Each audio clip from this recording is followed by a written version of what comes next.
Et quand la tristesse arrive, je sais tu es là, toujours près de moi.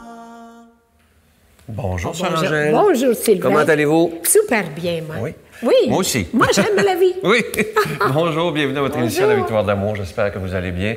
Vous savez, depuis 20 ans, on a fait beaucoup d'émissions. Mettez-en. Oui, il y a toujours quelques-unes qui sont plus difficiles que d'autres émotivement. C'est le cas aujourd'hui. Notre invitée, Sœur Angèle, elle a seulement 49 ans et elle est atteinte d'un cancer qui n'est pas guérissable, malheureusement. Elle est en arrêt de traitement. Mais vous allez voir, quand je l'ai vu arriver, j'ai vu ce sourire et son rayonnement incroyable. Vous allez voir, c'est une leçon pour moi, je dois vous le dire. Et aujourd'hui, Miguel nous fera une très, très belle chanson qu'on offre à Nicole. Son nom, c'est Nicole Philippe. Tel que je suis, Monseigneur Gaillot fera l'homélie et Sœur Angèle nous parlera pour la deuxième semaine de Jean Vanier, Jean ce Vanier. grand homme. Oh, et je veux prendre le j'adore! temps. Oui, et je vais prendre le temps de remercier quelqu'un qui a eu l'audace de me téléphoner, et je trouve ça tellement beau au bureau, M. Jacques Brassard de Beauport. C'est lui qui nous a suggéré cet invité extraordinaire. Je m'en vais la rejoindre immédiatement. À tout à l'heure. Bonjour, Nicole. Bonjour. Merci d'être là. Ça fait plaisir. Qu'est-ce qui s'est passé en 2007? Diagnostic de cancer du pancréas. C'est des tumeurs neuroendocrines. On a enlevé la tumeur et on m'a dit tu repars avec ton petit bagage et on te laisse entre 5 et 8 ans à peu près avant que ça revienne, avant que ce soit le jour fatal. Fait que j'ai repris ma vie normalement après une bonne convalescence d'1 an et demi. J'ai recommencé à travailler, j'ai recommencé à vivre comme s'il n'y avait pas de demain. Fait que j'ai vécu tout ce que j'avais à vivre au maximum. J'ai profité de la vie, j'ai voyagé, ce que j'avais jamais fait avant. Je me suis gavée de mes enfants, de mon amoureux. Et c'est ça, en 2011, malheureusement, ce qu'on m'avait prédit est revenu. Fait que j'ai cessé de travailler à ce moment-là. Et depuis 2011, je suis à la maison avec... entourée des miens. Là, c'est que vous avez des métastases au foie. Maintenant, des métastases au foie, possiblement aux os, mais étant donné que j'ai cessé tous les traitements il y a 1 an et demi, je ne veux pas savoir où est-ce que c'est rendu. Je me dis, ça va couler, ça va y aller. De toute manière, je ne peux rien y changer. Il n'y a plus rien à faire. Il n'y a plus rien à faire, c'est ça. En 2011, moi, j'allais voir le médecin en lui demandant quand est-ce que je retourne travailler. Et il m'a dit, je pense qu'on ne s'est pas bien compris, maintenant, c'est terminé. Comment... En 2007, la première fois, c'est quoi la première réaction parce qu'on sait que le cancer du pancréas, c'est très grave, là. Comment vous avez réagi? C'est un coup de brique dans le front. Je pense que je ne peux pas mieux l'exprimer que ça. Il y avait une belle publicité qui passait à la télévision, ce que tout le monde tombait à la renverse. C'est exactement ça. Ça fait peur de se faire dire ça, parce que, à 42 ans, on n'est pas prêt à entendre un verdict aussi fatal. C'est ça, ça change une vie au complet. C'est les petites affaires dans lesquelles on s'accrochait avant, les petites banalités, ça devient, c'est plus ça qui est important. Ce qui est important, c'est l'amour, c'est les gens avec qui on vit. On se rapproche de tout le monde. Il faut dire que le ménage des amis se font aussi tout seul, parce qu'il y a beaucoup de gens qui ont peur de la maladie, alors ces personnes-là disparaissent de notre vie, mais ceux qui restent, ce sont les vrais, les bons. Exactement. Est-ce qu'il y a eu une révolte, je sais que vous êtes croyante, contre Dieu? Oui, effectivement. En 2007, je lui en ai voulu beaucoup. Je me demandais pourquoi moi? Qu'est-ce que j'ai fait pour que ça m'arrive? Parce que je pense que je suis quand même une bonne personne. J'essaie de toujours aider mon prochain. Oui, je lui en ai voulu. Je lui en ai voulu longtemps, jusqu'à ce qu'une personne me dise, si tu avais gagné à la loterie, est-ce que tu te demanderais pourquoi moi? Fait que j'ai dit non, c'est vrai. Fait qu'à ce moment-là, pourquoi moi? Je pense que c'est la vie qui est ainsi faite. C'est la vie qui est ainsi faite. Ça nous prend une date pour mourir chacun. Moi, je me plais à dire que Dieu appelle à lui les plus gentils en premier. Fait que je me console de cette manière-là en me disant... je m'en vais parce que j'ai accompli ce que j'avais à accomplir. Là. Mais il faut dire que j'ai quand même eu un sursis. Là. On parle de 2007, on est en 2014. Ça fait 7 ans que je vis avec mon épée au-dessus de la tête. Mais j'ai pu en profiter. Il y a bien des gens qui vont avoir un accident, c'est fatal, ils partent le matin, ils n'ont pas eu le temps de dire aux gens qu'ils les aiment. Moi, dans ces 7 années-là, j'ai pu et je peux encore en profiter. Faire du ménage aussi. Faire du ménage. Comme vous préparez pour un grand voyage. C'est exactement ce que j'ai fait. Ça, je le fais tous les jours. Vous avez deux grandes filles. Oui. Ça doit être dur pour elles, quand même, de voir un moment là, qui va partir. Très difficile. Bien, je pense qu'on n'est jamais prêt à voir un être qu'on aime partir. Je pense qu'une maman, c'est peut-être pire encore. Ma plus jeune, beaucoup de révolte encore, pas d'acceptation. Ma plus vieille, bon, je pense elle a cheminé davantage.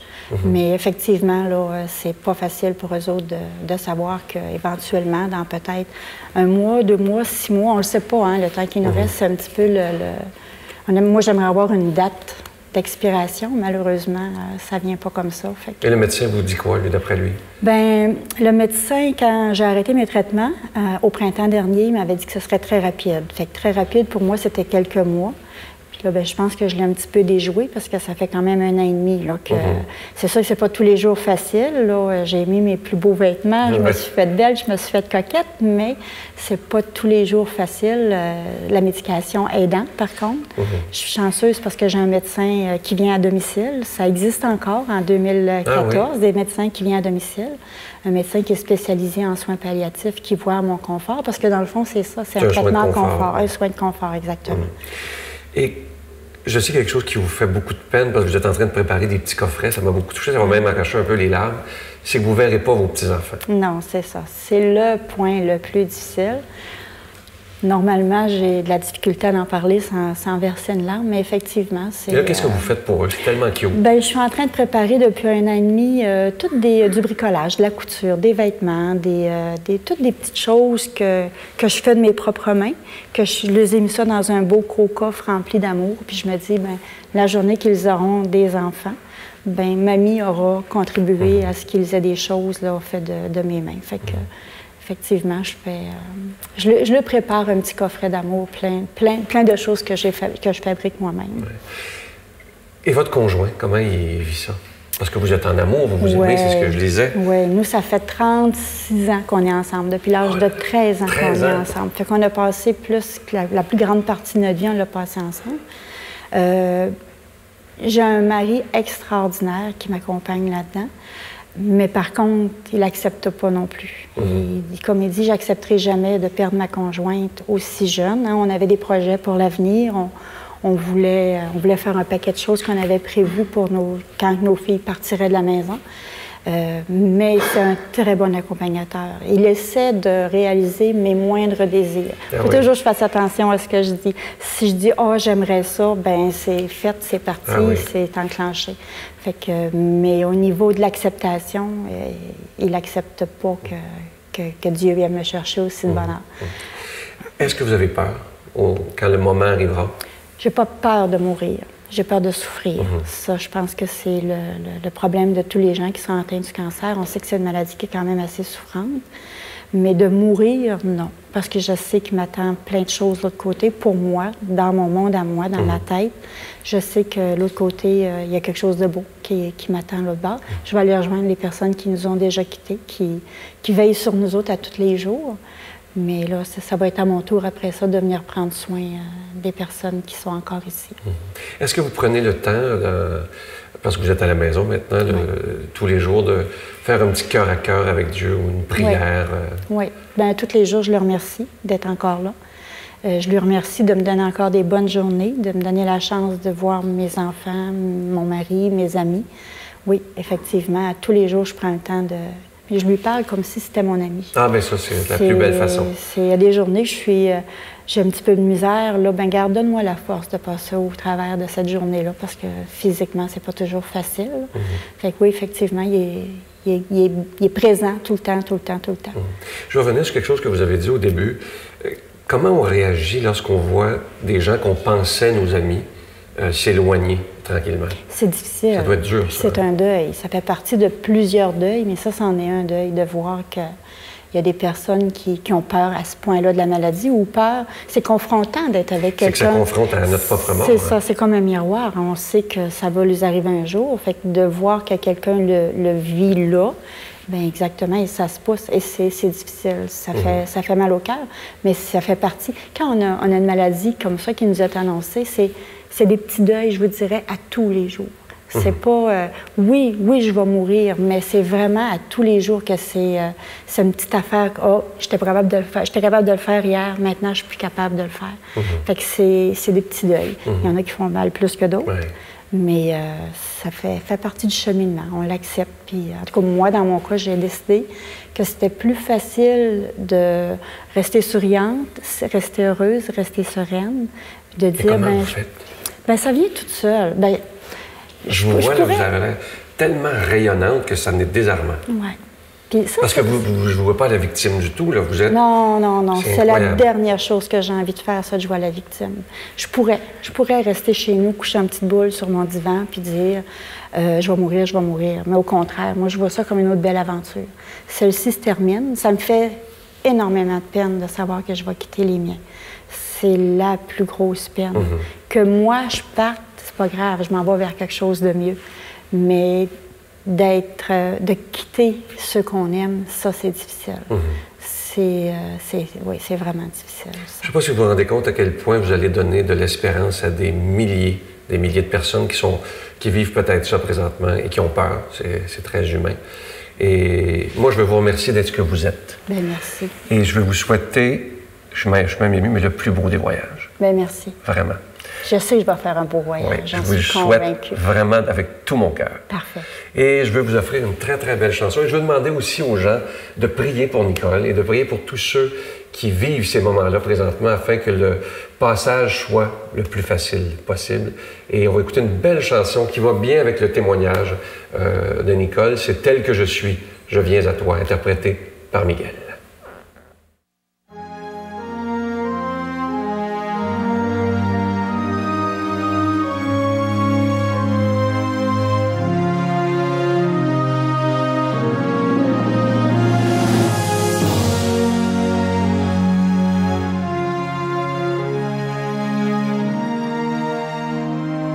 Je veux retrouver le bonheur, fatigué de chercher partout.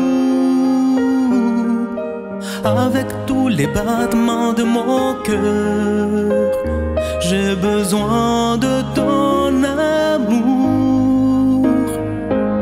C'est le temps de prendre une décision, de reprendre le chemin. C'est le temps de vivre le pardon et de se donner la main. Peu importe le passé, la vraie vie va commencer. Me voilà, tel que je suis, je viens à toi. Les yeux fermés, je vis ma foi. Me voilà, c'est le début d'une histoire. Me voilà, tel que je suis, je viens à toi.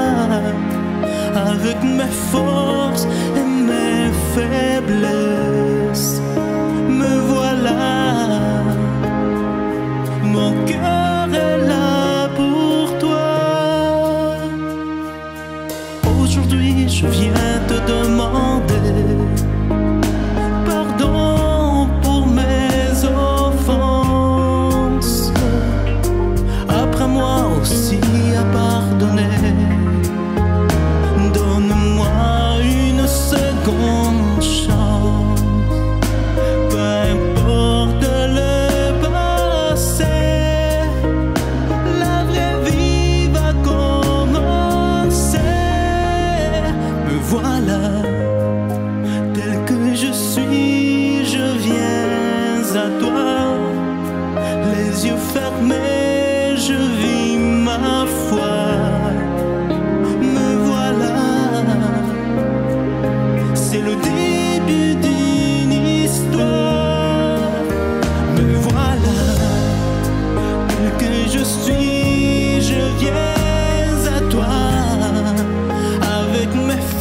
me voilà.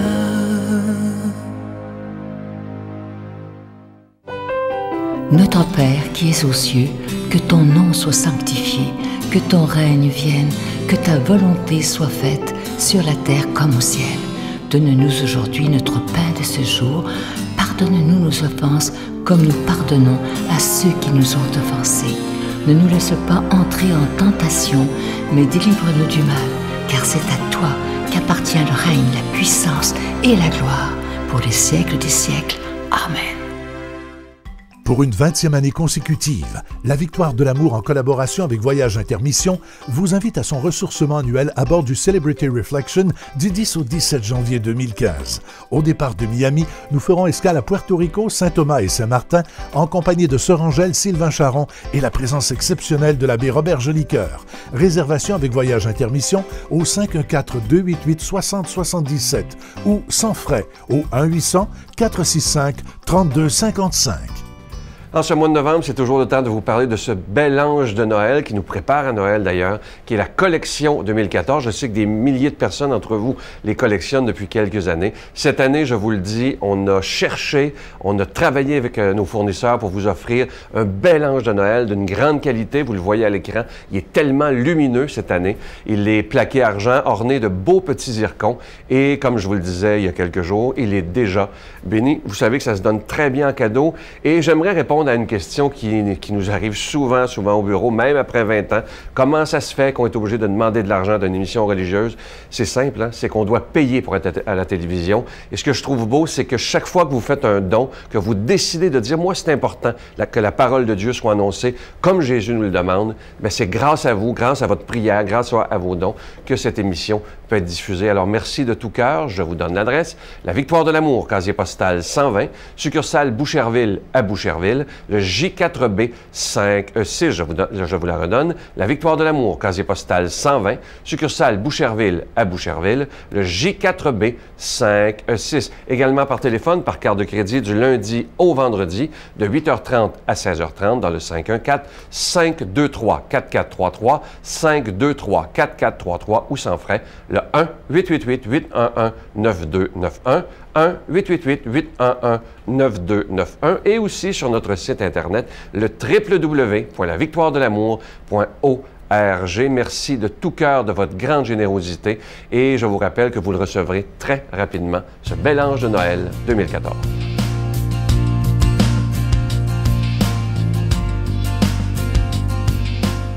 Hey Sylvain, tu as rencontré, toi, un grand homme, et tu en as rencontré plusieurs.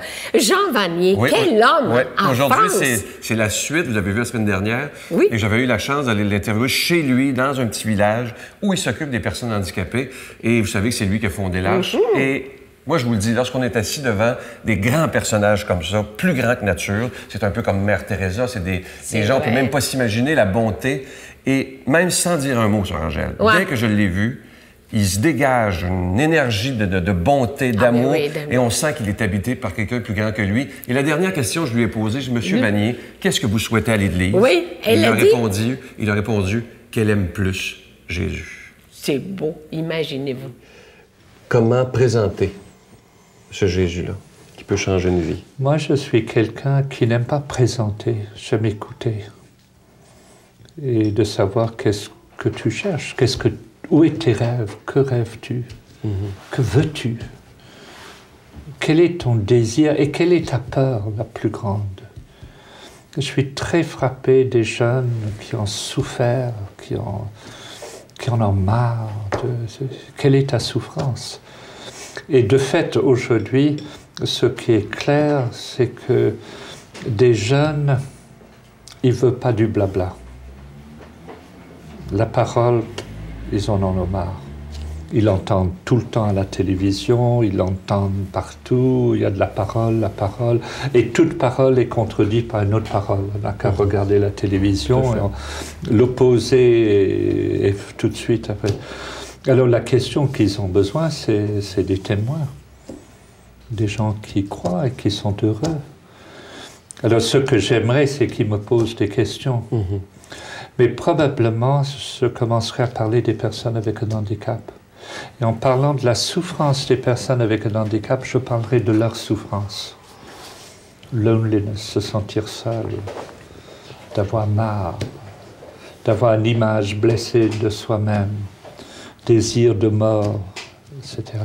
Et comment on transforme quelqu'un qui est dans un état de mort intérieure, manque de confiance, violence intérieure, comment le transformer, ou qu'il soit transformé, dans un être vivant.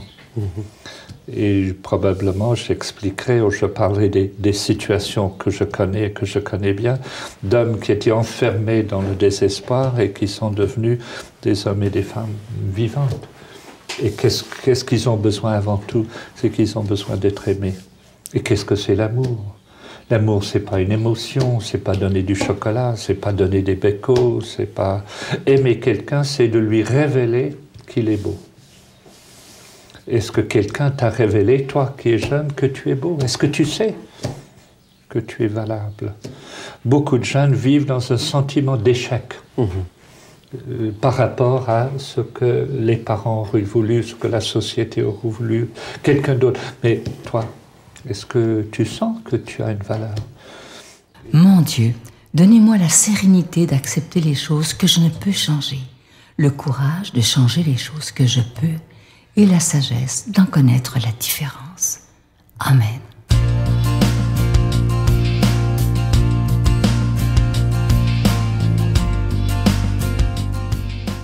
Évangile selon saint Matthieu. Jésus parlait à ses disciples de sa venue. Il disait cette parabole. Un homme qui partait en voyage appela ses serviteurs et leur confia ses biens. À l'un, il donna une somme de 5 talents, à un autre 2 talents, au troisième 1 seul, à chacun selon ses capacités. Puis il partit. Aussitôt, celui qui avait reçu 5 talents s'occupa de les faire valoir et en gagna 5 autres. De même, celui qui avait reçu 2 talents en gagna 2 autres.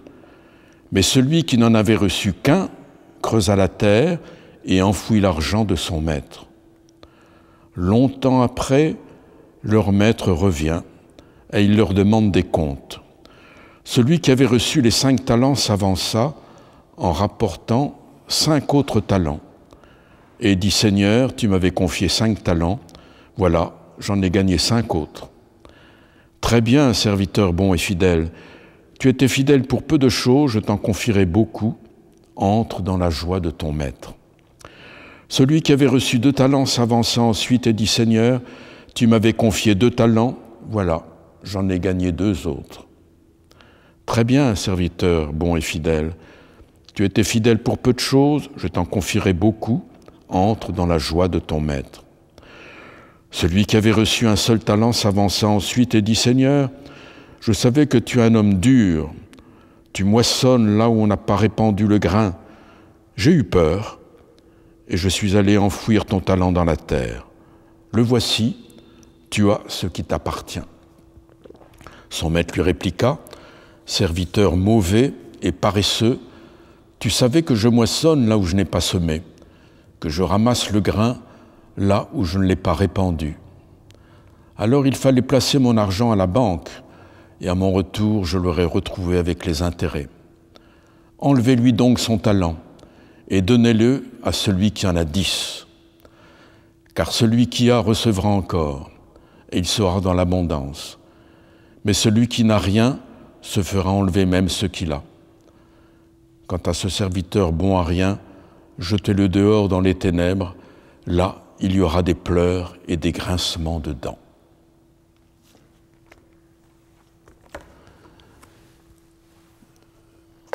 Voilà la parabole des talents. Curieuse parabole. Et ce qu'il faut retenir de cette parabole, c'est que ce qui compte, ce n'est pas ce qu'on a reçu, c'est ce qu'on en a fait. Qu'on ait 5 talents, 2 talents, 1 talent, qu'est-ce qu'on fait de ce qu'on a reçu? Et l'important dans cette parabole, c'est celui qui a reçu 1 talent. Lui il se dit, je ne veux pas d'ennui. Je le place en lieu sûr. Je n'accepte pas ce talent. Et quand mon maître reviendra, je lui redonnerai. Comme ça, je ne veux pas d'histoire. Voyez. Or, ce qu'on a reçu, il faut le faire fructifier. Celui qui en a eu 5, il en a gagné 5 autres. Et quand le maître vient, lui dit « Je te donne 5 talents, ce sont les miens, ceux que j'ai gagnés. » C'est extraordinaire. Un jour, je me trouvais avec Albert Jacquard dans sa famille, réunis. Alors il me présente ses petits-enfants. Il me dit « Tu vois, là, cette jeune, elle est premier prix de piano conservatoire. Lui, il vient de recevoir son examen pour entrer à Polytechnique. Un autre, alors je lui dis, tu sais, dans ta famille, que de talent, que de talent. Alors il me dit, mais chacun a le talent d'être lui-même. Et c'est une belle réponse. On a le talent d'être soi-même, de réussir sa vie. Et donc tout ce qu'on a reçu, il faut le faire fructifier, c'est pour les autres. Voyez, on a le talent de la foi. Et ben là, la foi, c'est pas un trésor qu'on met en terre. La foi, c'est pas un bagage, c'est un voyage, c'est une aventure, c'est un risque. Vous voyez, tout ce qu'on a reçu, il faut le faire fructifier. Et si on pense que Dieu est un homme dur, sévère, tatillon, qui demande des comptes, on n'a pas envie de prendre des initiatives et on ne veut pas d'ennui. Mais si Dieu est quelqu'un de généreux, quelqu'un qui veut qu'on soit responsable et vivant, alors on y va, on y va. Et tous les talents qu'on a reçus de Dieu, eh bien, n'ayons pas peur, c'est pour les autres. Nous devons les faire fructifier. Je vous souhaite de faire fructifier tout ce que vous avez reçu, tous les dons de Dieu qui sont en vous, de votre famille, de vos amis, tout ce que vous avez reçu, faites-le fructifier et vous ne perdrez rien. Celui qui garde dans sa main, c'est ce qui sera perdu. Je vous bénis de tout mon cœur, au nom du Père et du Fils et du Saint-Esprit. Amen. Je vous salue Marie, pleine de grâce. Le Seigneur est avec vous. Vous êtes bénie entre toutes les femmes, et Jésus, le fruit de vos entrailles, est béni. Sainte Marie, Mère de Dieu, priez pour nous pauvres pécheurs, maintenant et à l'heure de notre mort. Amen.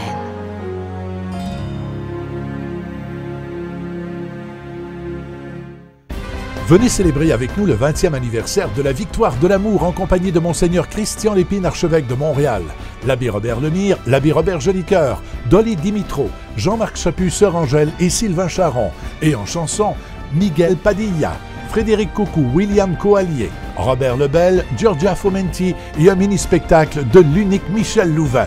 Le samedi 16 mai 2015 à 13h à l'Aréna Maurice Richard de Montréal, métro Vio. Coût du billet 25 $, taxes incluses. Réservez rapidement au 514-523-4433 ou sans frais au 1-888-811-9291. Un grand rassemblement d'amour et de foi inoubliable.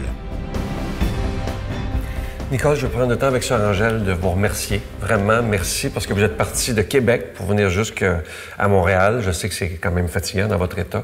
Alors, merci de tout cœur d'être ce que vous êtes. Vous avez été un modèle. Oui, et moi, Nicole, je t'ai dit, je suis vraiment ravie de ton espérance, de ton goût de la vie. Et je suis sûre que tu vas accomplir vie d'espérance. Tu fais comme moi, tous les deux.